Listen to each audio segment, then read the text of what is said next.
Ici sur les push-ups, vous pouvez voir que Simon ne descend pas poitrine au sol.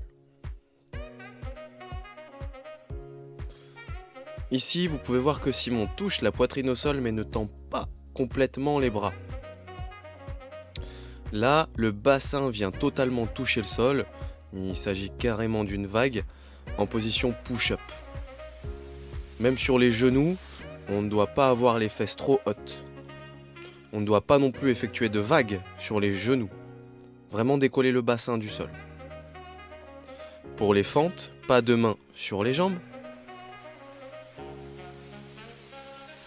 Le genou derrière doit toucher le sol. Le corps doit venir en extension complète à la fin de chaque répétition. Ici, vous voyez que les jambes ne sont pas tendues entre chaque répétition.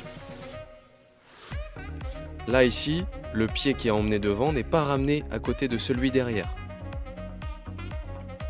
Sur le pistol squat, si votre main ou une autre partie du corps touche le sol, c'est un no rep. Vous devez recommencer sur la même jambe. La profondeur de votre squat doit casser la parallèle. Si le talon de la jambe avant touche le sol, il s'agit d'un no rep. Pareil que les fentes, vous devez terminer en extension complète avant de poser le pied au sol.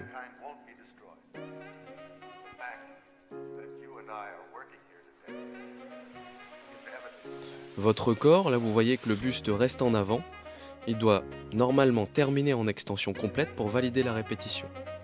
Ici sur les sit-ups, Simon ne vient pas passer les épaules devant le bassin. Il touche bien le sol mais ne passe pas les épaules. Ici il passe les épaules mais ne touche pas le sol derrière la tête.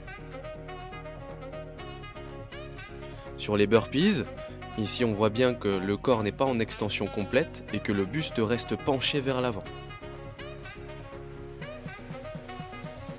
Et ici l'athlète ne tape pas les mains au-dessus ou derrière la tête.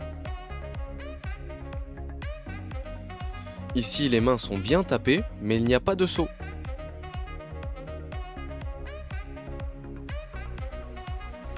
Pour le air squat, interdit de mettre les mains sur les jambes. Le squat doit être complet. Ici, on est sur un demi-squat. Les jambes doivent être tendues en haut de la répétition. Ici, elles ne le sont pas. Le buste doit être ramené. Ici, comme au burpees, il reste en avant.